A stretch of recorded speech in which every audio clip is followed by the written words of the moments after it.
ಹಾಸನದಲ್ಲಿ ಗಜಪಡೆಯ ದೊಡ್ಡ ಹಿಂಡು ಪ್ರತ್ಯಕ್ಷ ಆಗಿದೆ. ಕಾಡನೆಯ ಹಿಂಡನ್ನ ಕಂಡು ಗ್ರಾಮಸ್ಥರು ಬೆಚ್ಚಿ ಬಿದ್ದಿದ್ದಾರೆ. ಕುಟುಂಬ ಸಮೇತ ಗ್ರಾಮಕ್ಕೆ ದಾಂಗುಡಿ ಇಟ್ಟಿದೆ ಗಜಪಡೆ. ಹಾಸನ ಜಿಲ್ಲೆ ಬೇಲೂರು ತಾಲೂಕಿನ ತಗರೆ ಗ್ರಾಮಕ್ಕೆ ಗುಂಪು ಗುಂಪಾಗಿ ಸುಮಾರು 25 ಆನೆಗಳ ಹಿಂಡು ಆಗಮಿಸಿದೆ. ರಸ್ತೆಯನ್ನು ದಾಟಿದೆ. ಈ ಮೂಲಕ ಕಾಫಿ ತೋಟಕ್ಕೆ ದಾಂಗುಡಿ ಇಟ್ಟಿದೆ ಗಜಪಡೆ.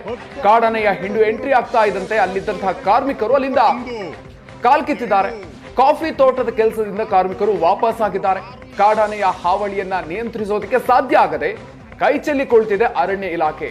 ಅದನ್ನ ಅಲ್ಲಿಂದ ವಾಪಸ್ ಹೋಗುವಂತೆ ಮಾಡಿ ಅಂತ ಗ್ರಾಮಸ್ಥರು ಬೇಡಿಕೆಯನ್ನಿಟ್ಟಿದ್ದಾರೆ. ಸುಮಾರು 25ಕ್ಕೂ ಹೆಚ್ಚಿನ ಆನೆಗಳಿರುವಂತ ಹಿಂಡು ಆ ದೃಶ್ಯಗಳನ್ನ ನೀವು ಗಮನಿಸ್ತಾ ಇದ್ದೀರಿ. ಹಾಸನ ಜಿಲ್ಲೆ ಬೇಲೂರು ತಾಲೂಕಿನ ತಗರೆ ಗ್ರಾಮಕ್ಕೆ ಸುಮಾರು 25 ಆನೆಗಳ ಹಿಂಡು ಈಗ ಆಗಮಿಸಿರುವುದಲ್ಲಿ ಕಾಫಿ ತೋಟಕ್ಕೆ ಎಂಟ್ರಿ ಕೊಟ್ಟಿದೆ. ಅಲ್ಲಿ ಕೆಲಸವನ್ನ ಮಾಡ್ತಾ ಇದ್ರು. ಕಾಫಿ ತೋಟದಲ್ಲಿ ಆನೆಗಳ ಹಿಂಡು ಬರ್ತಾ ಇರೋದನ್ನ ನೋಡಿ ಅಲ್ಲಿಂದ ವಾಪಸ್ ಬಂದಿದ್ದಾರೆ ಕೆಲಸದಲ್ಲಿದ್ದಂಥವರು.